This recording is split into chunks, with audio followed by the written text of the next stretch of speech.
Dito, wala pang finishing. Dito, meron na. May finishing na dito sa may garahe namin. Tapos dyan, meron na din. Dito sa may kusina namin, may finishing na. Dyan, wala pa. Tapos, may bubong na. Nalagyan na ng bubong.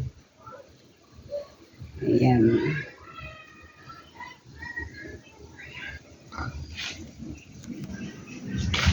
Ayan siya.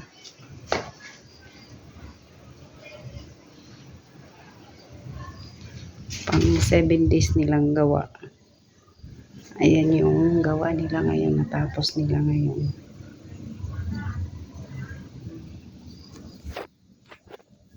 Malapit na siya matapos.